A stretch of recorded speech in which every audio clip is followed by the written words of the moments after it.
Oke, untuk peltam yang pertama agama hari ini kita akan selesaikan tema terakhir untuk besok kalian PH. Jadi 4C dan juga 4D. Sekaligus nanti ada pembahasan LKS-nya sekalian. Besok PH 15 nomor seperti biasa. Temanya 4C dan D, KD 3.8. Kemudian besok juga ada KI 4. KI 4 di situ sudah dituliskan perintahnya untuk membuat video berdoa tema besar kelulusan. Setelah itu doanya harus dilampirkan juga dihiasi. Tidak harus di buffalo, di buku tulis pun bisa. Isi doanya apa saja sudah Bu Inul berikan ketentuan di perintahnya juga. Ada bagian pembuka, ada bagian isi, ada bagian penutup. Itu harus bisa. Dulu kelas 1 pernah Bu Inul ajari, kelas 2 sampai seterusnya. Pembuka harus ada pujian memuliakan Allah. Terus setelah itu bersyukur, berterima kasih, itu yang dimaksud pembuka dalam doa. Isi apa saja, mohon ampun, mohon keinginan yang sesuai dengan tema besarnya. Terus yang terakhir ada penutup. Di situ juga Bu Ino beri perintah, ada suruh menulis penutupnya. Semua ini dengan perantaraan Kristus Tuhan kami. Itu harus lengkap. Apa Charles?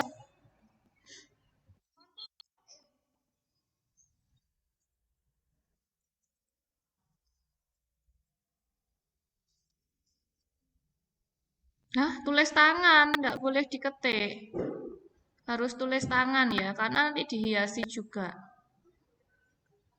Bebas, tidak harus di buffalo, di HVS boleh, di buku tulismu juga bisa. Yang penting tulis tangan, tidak boleh diketik. Baru peltam yang kedua hari Jumat itu kisi-kisi kalian print. Kalian cari sendiri di catatan-catatan LKS kalian untuk jawabannya, membahas tentang apa. Kalian pelajari hari Jumat, Bu Inu akan membahas kisi-kisi sekaligus soal untuk mencongak kalian di buku PS Agama. Jadi latihan pra-PAT juga hari Jumatnya, mencongak bersama-sama. Itu disiapkan. Di situ kan sudah ada toh kisi-kisinya, tinggal di print.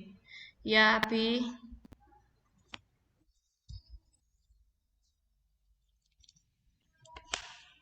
Alat-alat berdoa. Kelas 1 pernah sarana-sarana berdoa. Kan di situ tulisannya apa? Kalau ada kan. Oke. Lilin, bunga, terserah. Salib, patung, ada. Kalau ada, kalau enggak ya enggak usah.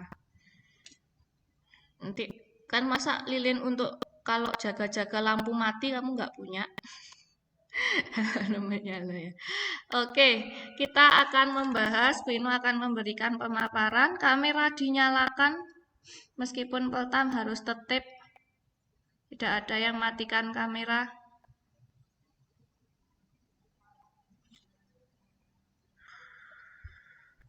Sebentar, masih lemot.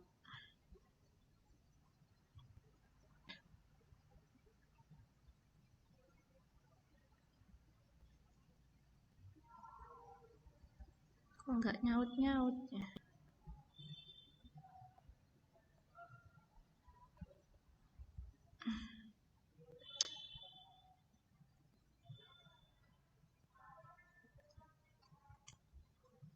Kenapa tidak bisa?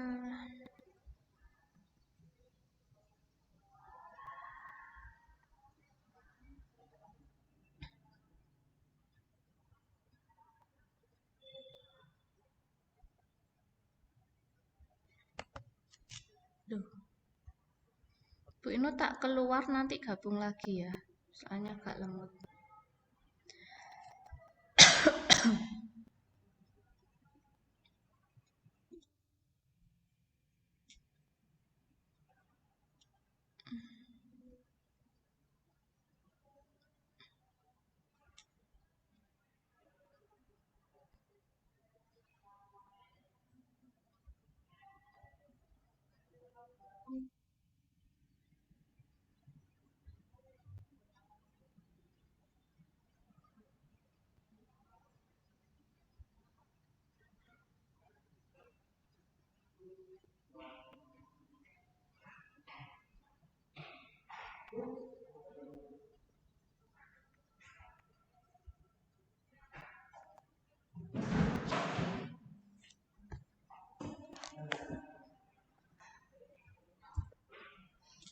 Sudah muncul?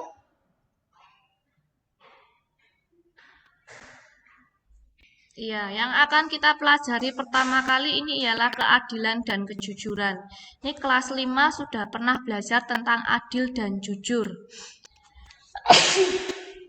Jadi pertanyaannya, materinya hampir sama. Lebih diperluas lagi. Siapa yang masih ingat? Adil artinya memberikan kepada seseorang sesuai dengan apa? Loh, lupa semua, Rek.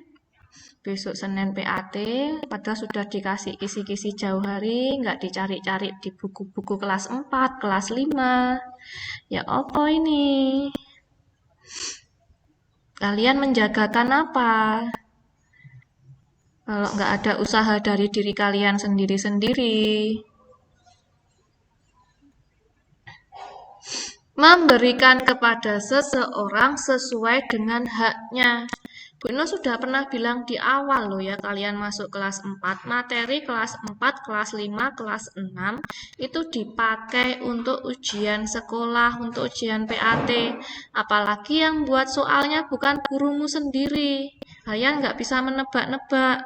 Yang buat soal adalah guru-guru lain dari dinas. Nah, kalau kalian nggak sungguh-sungguh nggak ada niat mau dapat nilai berapa, katanya pengen lulus, seragamnya pengen ganti warna biru mau SMP, tapi nggak ada niat sama sekali untuk belajar. Nah, kita masuk dalam keadilan dan kejujuran. Banyak sekali kita menyaksikan bahwa peristiwa keadilan dan kejujuran itu sudah tidak ada lagi, sudah diterapkan lagi. Bahkan dengan menggunakan cara-cara yang kejam untuk berperilaku tidak adil dan tidak jujur, menfitnah, yang benar jadi salah, yang salah jadi benar, karena kekuasaan dan wewenang dari mereka, sehingga cara-cara yang kejam pun mulai muncul.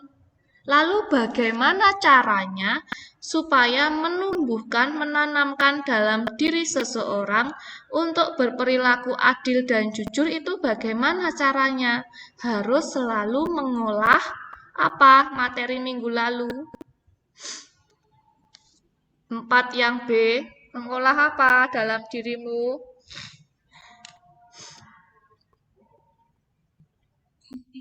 Hati nurani, pinter, mengolah hati nurani, menambahkan hati nurani supaya tertanam dalam dirimu perilaku yang adil dan jujur. Sambil diperhatikan LKS-nya, garis bawahi hati nurani. Sekalian untuk bahan PH, jadi didengarkan baik-baik pesan penjelasan dari Bu Inu. Hati nurani itulah yang menjadi pedoman utama supaya kita memiliki rasa adil dan jujur kepada sesama. Dari pihak lain, dapat menemukan nilai-nilai keadilan dan kejujuran yang ditampilkan banyak tokoh. Masih ada kok orang yang selalu berbuat adil, orang yang selalu berbuat jujur itu masih ada sampai sekarang. Meskipun lebih banyak orang yang tidak bisa berbuat adil dan tidak bisa berbuat jujur. Nah, dalam firman Tuhan, 10 firman Tuhan atau dekalog yang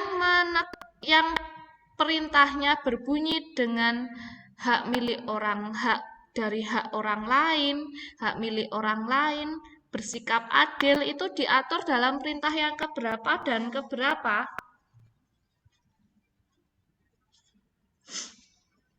Ayo, siapa yang bisa?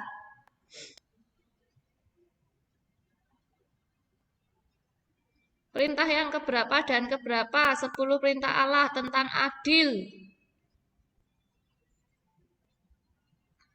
Hei. Adil. Hak memilih orang lain itu perintah yang keberapa? Kelas 5 ada.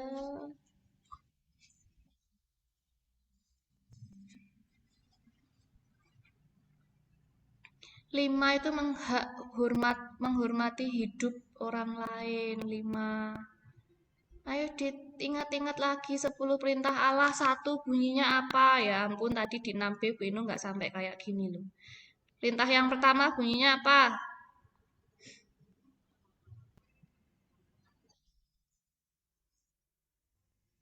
Terus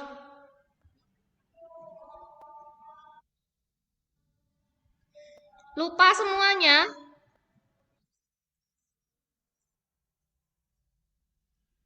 Hah? Kalian ngomong apa sih? Perintah yang pertama bunyinya apa? Perintah yang pertama.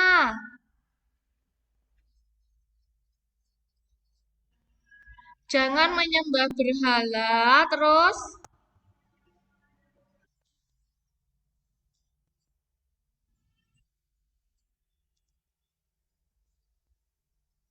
iya. Yang kedua bunyinya apa?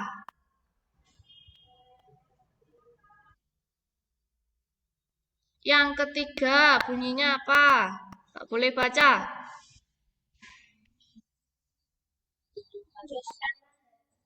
Yang keempat bunyinya apa? Yang kelima apa bunyinya? 6, 7, 8, 9, 10. Berarti yang termasuk yang ditekankan dalam 10 perintah Allah dalam kitab Keluaran bab 20 ayat 15 sampai 17, menghormati milik orang lain itu yang mana? Bersikap adil terhadap milik orang lain. 10 dan berapa?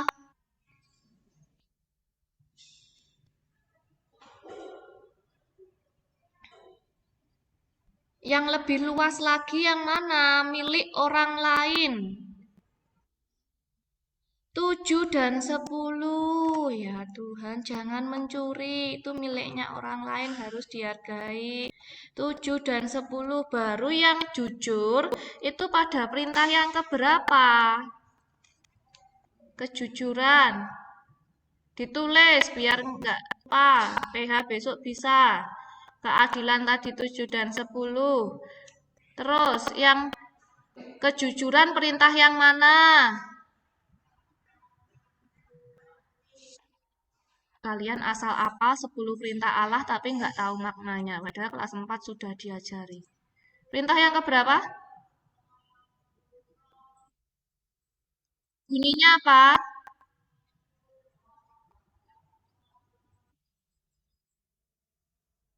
Iya, tidak boleh bersaksi dusta, tidak boleh berbohong, tidak boleh ngomong yang tidak sesuai dengan kenyataannya. Itu baru tentang 10 yang kejujuran. Jadi yang kejujuran perintah ke-8, yang keadilan tadi 7 dan 10.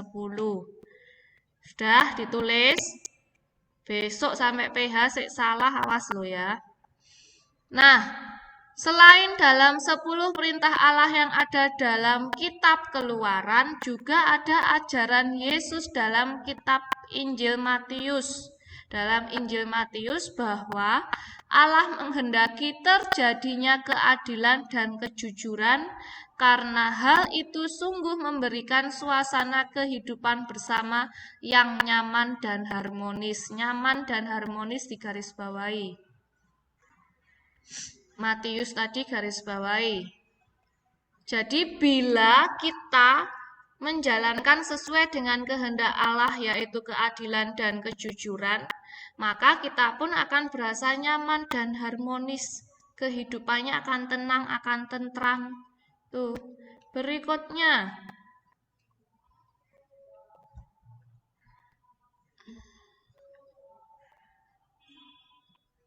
Aduh, lemot lagi ya. Oh, sih kok gini.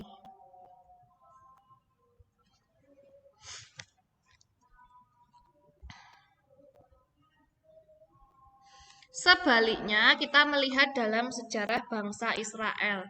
Bangsa Israel itu dipimpin oleh dua raja besar yang dipilih langsung oleh Tuhan. Siapa yang membuat bangsa Israel hidup bahagia, sejahtera?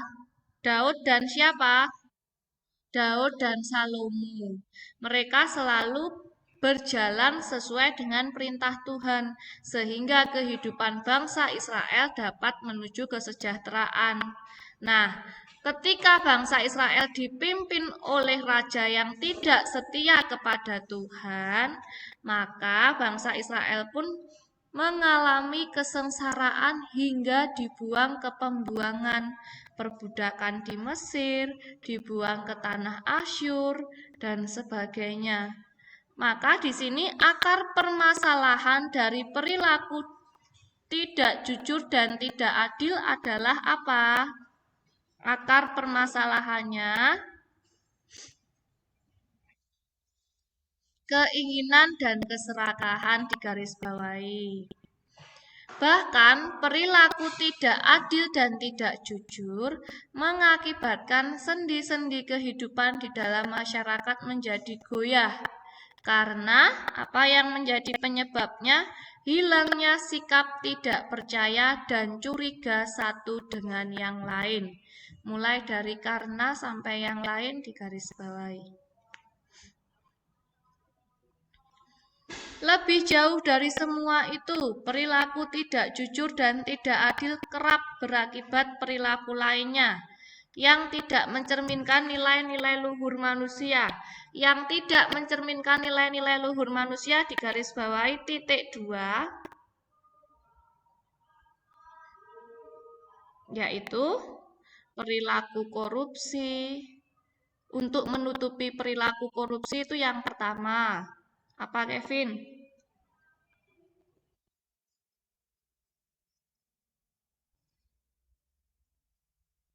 Nah, ketinggalannya dari mana?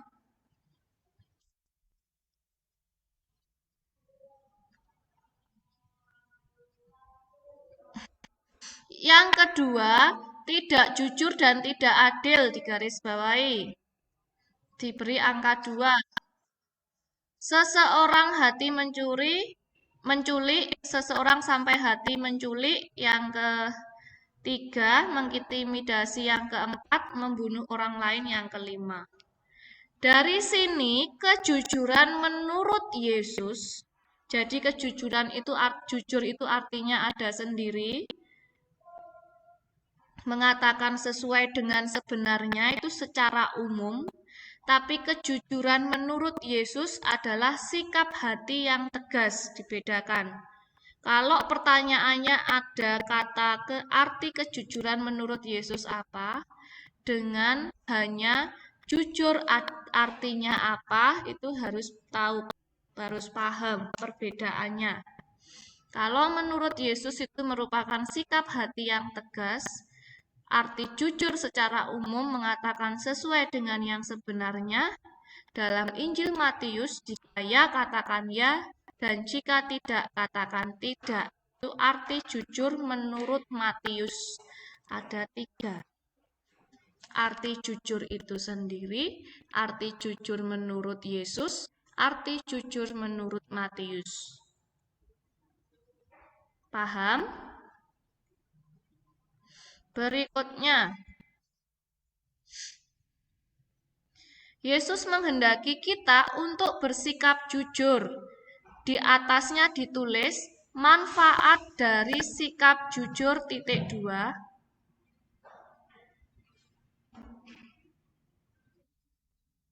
Di atasnya ini loh. Di atasnya karena manfaat sikap jujur titik 2.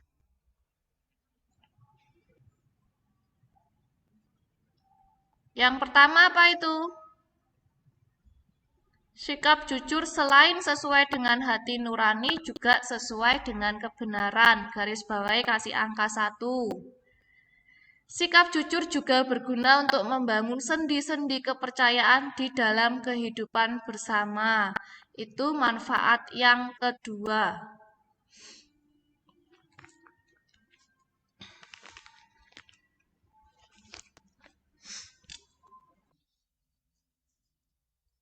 Mm-mm. Sampai sesuai dengan kebenaran. Sedangkan tidak jujur akibatnya apa? Kerugian serta ketidakadilan, di garis bawahi. Kerugian serta ketidakadilan. Mereka yang diperlakukan salah, sedangkan yang bersalah seolah diperlakukan sebagai orang benar. Yang benar dijadikan salah, yang salah dijadikan benar. Itu perilaku tidak jujur. Jadi antara dua jujur dan keadilan ini saling berkaitan. Tidak bisa berdiri sendiri-sendiri. Orang akan bertindak adil kalau dia sudah jujur dari awalnya. Kalau tidak jujur dari awalnya, maka dia tidak bisa berbuat adil. Maka menurut Matius, sekarang keadilan menurut Matius. Sikap memberikan kepada orang lain sesuai dengan haknya. Sedangkan keadilan secara umum, kesesuaian antara hak dan kewajiban. Sedangkan keadilan menurut Yesus, keadilan sebagai wujud kebaikan dan kasih Allah. Poin berikutnya. Itu keadilan menurut Yesus. Keadilan sebagai wujud kebaikan dan kasih Allah. Kalau menurut Matius, sikap memberikan kepada orang lain sesuai dengan haknya. Menurut umum atau adil secara umum, kesesuaian antara hak dan kewajiban. Apakah bisa dikatakan adil bila orang tua kalian memberikan adik kalian yang masih SD itu 10.000 dengan kakak kalian yang sudah SMA 10.000 bisa dikatakan adil? Tidak, alasannya kenapa?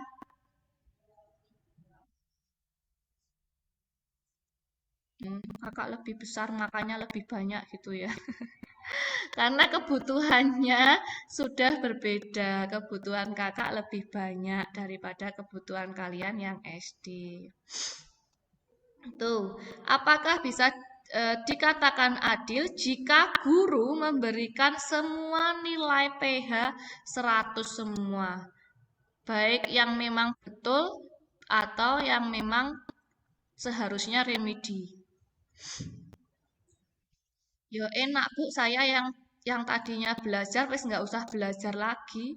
Jadinya saya tak apa karena semuanya kan dapat 100, gurunya kan adil. Mau yang pintar, mau yang biasa saja semuanya dikasih nilai 100. Yaitu bukan namanya adil, tapi gurunya itu namanya menjerumuskan muridnya ke jurang gitu, kegelapan itu ya, nggak mau berusaha untuk belajar. Apakah adil jika sekolah itu memberlakukan uang sekolah yang sama? Lalu bagaimana nasib mereka yang kurang mampu dengan standar uang yang bagi yang mampu? Maka tidak bisa dikatakan adil. Nah, di situ harus bisa memutuskan dengan melatih hati nurani kita, kita bisa memutuskan untuk berkata jujur dan berbuat adil. Oke, sampai di sini ada yang ingin ditanyakan tentang pelajaran ini? Kita lihat tema yang D. Nanti kalau sudah selesai semua baru pembahasan soal ya. Doa sumber kehidupan. Ini sebenarnya dasarnya itu ada pada pelajaran kelas 1 doa-doa harian umat Katolik. Siapa yang masih ingat Bu Ino dulu bertanya, "Halo anak-anak, siapa yang tahu artinya doa?" Apa jawabannya? Abi coba tanya sama adikmu nanti lek bisa dia. Apa artinya doa? Gak iso kebangetan rek. Doa itu iya, berkomunikasi, berbicara dengan Tuhan. Lalu doa dapat dilakukan secara pribadi maupun apa? Bersama maupun secara bersama-sama. Doa dapat dilakukan dimanapun dan kapanpun. Nah, itu adalah materi kalian ketika kalian kelas 1. Yesus di situ mengajarkan bagaimana berdoa yang baik. Masuklah ke dalam kamarmu, tutuplah di tempat yang tersembunyi, supaya Bapa mendengarkan, mengabulkan apa yang kamu minta. Berdoalah di tempat yang tersembunyi, masuklah ke dalam kamarmu, tutuplah pintumu, dan berdoalah kepada Bapamu. Jangan keras-keras. Dulu Bu Ino pernah kasih contoh. Jangan berdoa seperti orang Farisi di tikungan-tikungan jalan raya. Jangan berdoa seperti orang-orang yang suka pamer dimanapun mereka berada. Nah, itu ada Kathleen itu. Kathleen, coba kasih tahu Cece itu artinya berdoa apa itu. Nah, oke, dari sini Bu Ino beri contoh, nanti anak-anak ketika istirahat tiba-tiba ke lapangan basket, lalu kalian berdoa seperti orang Farisi. Semuanya pas makan, enak-enak, kamu berada di tengah. Halo teman-teman, aku mau berdoa dalam nama Bapa dan Putra dan Roh Kudus. Nah, dulu Bu Ino pernah kasih contoh seperti itu. Ojo ngguyu, ditanya tadi lupa ya kok ketawa lu. Oke, sekarang kita lihat lagi. Pada umumnya, berdoa itu bisa dilakukan di mana saja dan kapan saja. Kalian sudah dapat pengantarnya tadi. Berarti berdoa itu bisa dilakukan entah di sawah, di sekolah, di tempat ibadah, di dalam rumah, dalam perjalanan ketika di dalam kendaraan, dimanapun, di tempat kerja, dan dimanapun. Yang penting, hati kalian siapkan dulu untuk berbicara kepada Tuhan. Maka di awal tadi Bu Inu katakan untuk tugas K4 isi doa tadi apa saja. Harus ada memuji nama Tuhan, ucapan syukur, memohon ampun, baru keinginanmu dengan tema besar kelulusan tadi. Bukannya langsung dalam nama Bapa dan Putra dan Roh Kudus, setelah itu Tuhan, aku ingin lulus, amin. Nah, nggak ada untuk memuji Tuhan, berterima kasih, memohon ampun, mengakui dosa-dosa dulu, nggak ada. Nah, itu adalah tata cara rumusan doa yang salah. Maka biasanya dalam isi doa itu selalu memohon berkat Tuhan, bersyukur, dan memuji Tuhan. Secara sederhana, orang memahami bahwa doa adalah berbicara dengan Allah. Ini loh. Dalam doa, kita mendengarkan dan menyampaikan keinginan-keinginan kita. Doa merupakan salah satu cara untuk mengungkapkan garis bawahi. Salah satu cara untuk mengungkapkan iman. Iman itu sama dengan kepercayaan, harapan, dan kasih. Sebagai ungkapan iman, harapan, dan kasih, doa dapat dilakukan baik secara pribadi maupun bersama. Berikutnya, di samping sebagai ungkapan iman, harapan, kasih, doa juga bersumber pada kekuatan bagi kehidupan orang beriman. Melalui doa, iman kita semakin bertumbuh. Ini manfaat dari doa. Meskipun kita harus menghadapi beratnya perjuangan hidup, dengan berdoa, keyakinan pribadi seseorang dapat bertumbuh semakin kuat. Dan dengan keyakinan yang kuat, apa yang menjadi permohonan, harapan, serta cita-cita yang diungkapkan di dalam doa akan dapat kita raih. Selain doa pribadi tadi, doa bersama juga ada. Mengungkapkan iman dalam kebersamaan, juga memperteguh harapan bersama. Ini manfaat dari doa bersama. Doa bersama dapat dikatakan sebagai bentuk komunikasi bersama yang menjembatani setiap hati sehingga apa yang menjadi harapan serta permohonan bersama dapat diperjuangkan secara bersama. Dan dalam hal inilah Tuhan berkarya serta mengabulkan doa-doa bersama. Doa yang menurut Tuhan Yesus yang terindah itu adalah doa yang sekaligus berpasrah kepada Allah. Jadi ini doa terindah menurut Yesus. Makna doa menurut Yesus, garis bawahi, doa sebagai ungkapan iman, harapan, kasih, sekaligus berpasrah kepada Allah yang terindah. Itu makna doa menurut Yesus. Doa sebagai ungkapan iman, harapan, kasih, sekaligus berpasrah kepada Allah. Pada saat kritis menghadapi sengsaranya, pernah Bu Ino putarkan film Yesus berdoa di Taman Getsemani. Isi doa Yesus apa? Ya Bapakku, jikalau Engkau kehendaki, ambillah cawan ini daripadaku, tetapi bukanlah kehendakku, tetapi kehendak-Mu-lah yang terjadi. Ini isi doanya Yesus. Ketika Yesus berdoa di Taman Getsemani, Dia ingin memasrahkan seluruh hidupnya ke dalam Bapanya. Dengan doanya Yesus mengatakan kepasrahannya kepada kehendak Bapa. Dengan doa itu pula Yesus menyatakan cintanya kepada Bapa. Kehendaknya Bapa selalu diutamakan dan Yesus menyatakan harapan kepada Bapa kalau Bapa tidak akan meninggalkan Dia. Maka setelah perjamuan terakhir oleh Gereja Katolik diperingati atau dirayakan pada hari raya apa?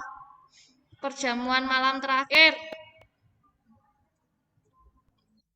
Kamis Putih Winter.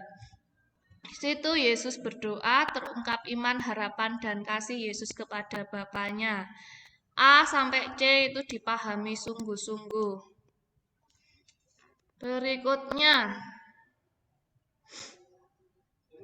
doa berperan memberikan peneguhan, tetapi kamu jangan berharap setelah selesai berdoa, semua keinginanmu dapat dikabulkan langsung. Nggak ada berdoa, ya Tuhan turunkanlah uang 10 juta, langsung selesai berdoa, amin, jatuh uangnya, nggak ada. Pas, jadi sebaik-baiknya kamu membuat doa, Tuhan pasti sebelumnya sudah tahu apa yang kamu inginkan. Ini di pelajaran kelas 1 sudah ada, maka jangan bertele-tele ketika berdoa. Dan jangan berharap doa itu dikabulkan. Tuhan pasti tahu mana yang lebih kamu butuhkan saat itu juga. Jadi bukan rumusan, bukan tempatnya, nggak harus kamu pergi ke Yerusalem untuk doanya supaya terkabul. Tetapi kehendak Bapa, mungkin belum saatnya hari itu doamu dapat dikabulkan. Mungkin besok atau lusa dan seterusnya. Jadi mulai saat ini sampai mendekati menjelang pengumuman kelulusan, kalau setiap hari kamu bertekun terus untuk memohon kelulusan dari Tuhan, pasti Tuhan akan menjawab. Tapi kalau doanya hari ini minta kelulusan, besok enggak, besok minta, besok enggak, ya sudah, ya nanti Tuhan kehendaknya terserah Tuhan sendiri mau mengabulkan apa enggak. Nggak ada doa yang langsung dikabulkan. Kalau misalnya langsung diturunkan uang 10 juta, buat apa kamu sekolah? Buat apa kerja? Di rumah aja kan sudah dapat uang, tinggal bilang, Tuhan uangku habis, turunkan ya. Nggak bisa seperti itu ya. Nah, maka dalam hal ini, doa terkabulnya doa itu berdasarkan dengan kehendak Allah. Dalam hal ini, doa-doa semua orang akan dikabulkan jika sesuai dengan Allah sendiri. Maka, berjaga-jagalah dan berdoalah, bertekun dalam doa, supaya kekuatan kita menjadi besar dan kita tidak jatuh ke dalam pencobaan. Artinya, doa dapat meneguhkan rencana, sikap, dan perbuatan kita sesuai dengan kehendak Allah. Jika kita hidup sesuai dengan kehendak Allah, maka kita tidak akan jatuh dalam pencobaan. Oke, dari sini ada yang ingin ditanyakan? Langsung disiapkan LKS-nya.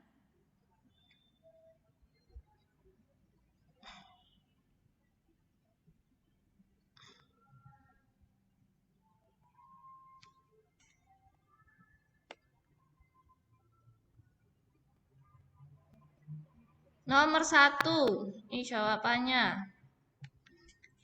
Ketidakjujuran yang ada dalam diri Ananias dan Safira. Siapa yang masih ingat dulu Bu Ino pernah putarkan film Ananias dan Safira yang menjual tanahnya. Sehingga mereka karena menjualnya terlalu tinggi dan berbohong. Pada saat itu juga apa yang mereka alami? Pinter, berarti masih ingat lagi.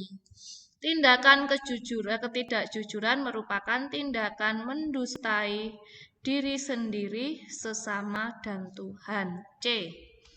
Nomor 2, banyak faktor yang menghambat untuk bertindak jujur. Apa di sini faktornya? Ingin dinilai hebat, ingin dipuji oleh orang lain. Nah, berikutnya, kepercayaan kita kepada orang lain dan sebaliknya, kepercayaan orang kepada kita dapat terjadi bila ada kejujuran antara kedua belah pihak. Maka sikap jujur akan membuat hati merasa lega dan tenang. Nomor 4. Contoh ketidakadilan yang terjadi dalam masyarakat. Mana sikap mana yang menunjukkan ketidakadilan? Ini yaitu korupsi yang merajalela. Berikutnya, yang merupakan usaha untuk mengembangkan kejujuran, yang bukan merupakan usaha untuk mengembangkan kejujuran apa? Ikut berbuat tidak jujur. Nomor 1. Orang yang mempertahankan nilai keadilan dan kejujuran karena sikap dan perbuatannya sesuai dengan di awal sendiri tadi. Harus mengolah apa? Pinter, hati nurani. Ini perintah yang ke-8, tidak boleh mengucapkan saksi dusta. Oke, yang ketiga, suasana kehidupan yang bagaimana menurut Injil Matius ada dalam ringkasanmu? Nyaman dan harmonis. Nomor 3, nyaman dan harmonis. Nomor 4, akar permasalahan. Ini juga ada di ringkasan. Apa? Keinginan dan kesederhanaan. Berikutnya yang nomor 5.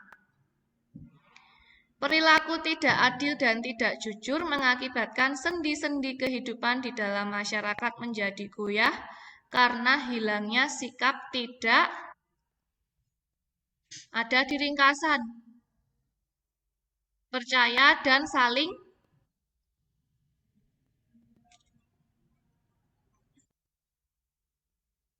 saling curiga satu dengan yang lainnya. Itu ada di ringkasannya. Di poin yang keberapa itu tadi?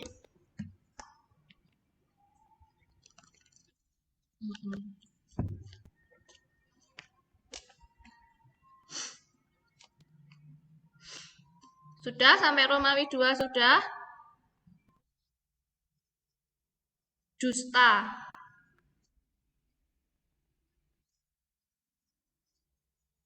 Kan sudah dibahas. Ayo ketinggalan ya. Ayo.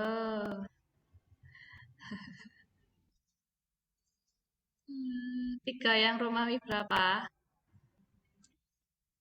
Yang Romawi 2, yang nyaman dan harmonis.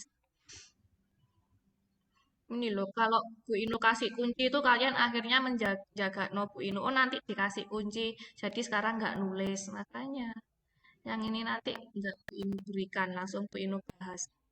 Apa Kevin? Keinginan dan keserakahan. Nomor 5, sikap tidak percaya dan saling curiga satu dengan yang lain.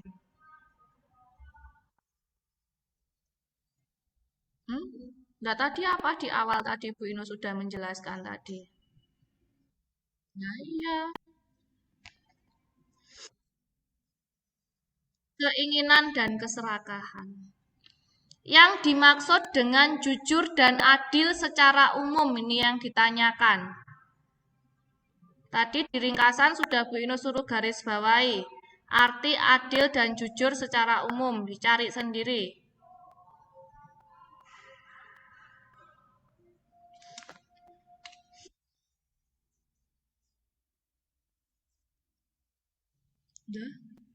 Nah, tadi gimana, Tobi?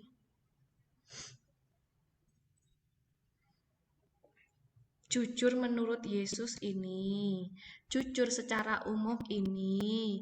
Menurut Matius, jika ya katakan ya, dan jika tidak katakan tidak. Yang adil menurut Matius ini, adil secara umum ini, adil menurut Yesus, keadilan sebagai wujud kebaikan dan kasih Allah. Perhatikan baik-baik kalau Bu Ino menjelaskan. Nomor 3. Mengapa Yesus menghendaki kita untuk bertindak jujur? Ini ada 2 tadi manfaat dari kejujuran. Yang sudah Bu Ino suruh tambahkan catatan tadi. Poin keberapa itu?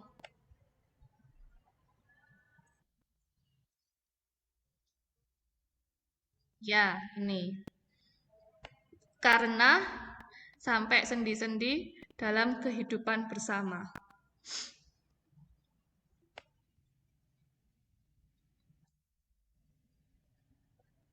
Apa akibat atas ketidakadilan yang merajalela? Ini juga ada di ringkasan materi. Apa akibatnya? Kerugian serta itu juga sama, berlaku tidak jujur. Kalau ketidakadilan itu akan mengakibatkan yang benar diperlakukan salah, yang salah diperlakukan benar. Terus setelah itu mengakibatkan kerugian serta ketidakadilan, itu hampir sama. Apa yang dimaksud keadilan menurut Yesus? Tadi sudah Bu Ino tunjukkan mana keadilan menurut Yesus. Poin keberapa? 12. Nggak tahu. Aduh, Vin. Poin ke-12. Berikutnya, nomor 1. Doa yang mengungkapkan pokok iman umat Katolik, doa apa? Aku percaya. Pokok iman umat Katolik di situ percaya akan Yesus, Allah Tritunggal Maha Kudus, Gereja yang satu, kudus, katolik, dan apostolik. Nomor 2. Dalam berdoa hendaknya kita tidak selalu meminta kepada Allah, melainkan membiarkan. Ya, nomor 2A, nomor 1B. Nomor 3, Yesus berdoa di taman mana? Nomor 3A. Nomor 4, dengan rajin berdoa maka aku dapat membangun relasi yang baik dengan Allah. Nomor 5, doa yang diajarkan Yesus pasti doa apa? Bapa kami. 1-5 sudah. Nomor 4 Allah. Nomor 5 Bapa kami. Doa merupakan ungkapan iman, harapan, dan kasih kepada Allah. Kasih nomor 1. Berdoa adalah ungkapan iman seseorang yang bersifat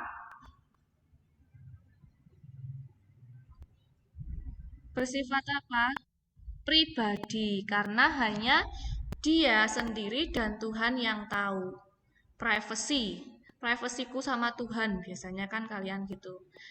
Kalau ada temennya yang kepo ya rahasialah, itu kan privasiku gitu kan. Nomor 3, bagi Yesus bukan kehendaknya yang harus terjadi, melainkan kehendak siapa dalam doanya Yesus di Taman Getsemani tadi? Bapaknya atau Allah Bapa. Nomor 4, doa seseorang terungkap dari isi hati.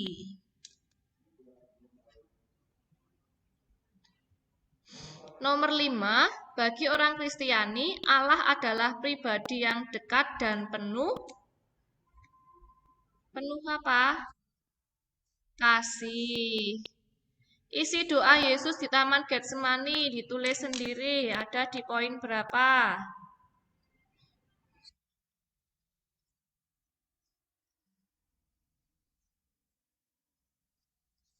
Nomor 3 Bapa, nomor 4 isi. Nomor 5 kasih. Nomor 1 ada di poin 9. Nomor 2 arti doa tadi apa? Sudah Bu Ino jelaskan di awal. Berbicara atau berkomunikasi dengan Tuhan. Cara seseorang untuk berbicara atau berkomunikasi kepada Tuhan. Keutamaan pokok hidup orang Katolik ada 3, yaitu iman, kasih, dan harapan. Pinter. Iman, kasih, dan harapan. Makna doa bagi Yesus. Tadi Bu Ino sudah jelaskan, ada di poin berapa makna doa bagi Yesus?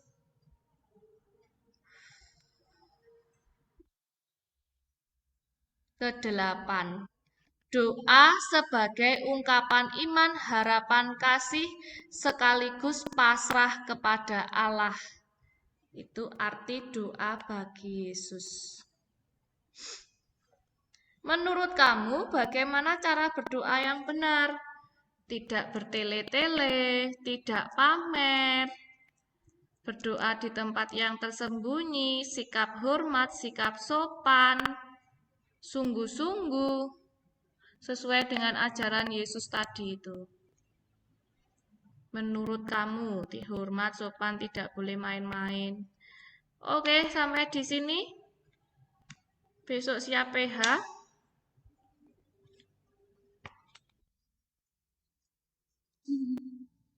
Mesti Troy ketinggalan ini. Makanya dia minta kunci LKS. Gak mau wes Bu Ino kasih rekamannya aja. Jadi kamu mendengarkan dari rekaman. Biar sambil mendengarkan penjelasannya Bu Ino juga.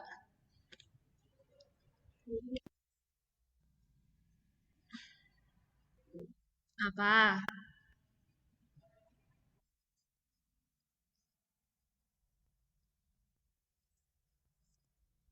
Enggak apa-apa. Pokoknya dipahami saja itu untuk ringkasan materinya.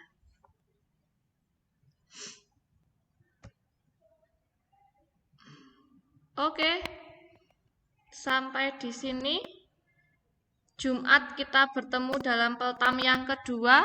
Membahas kisi-kisi sekaligus latihan mencongak untuk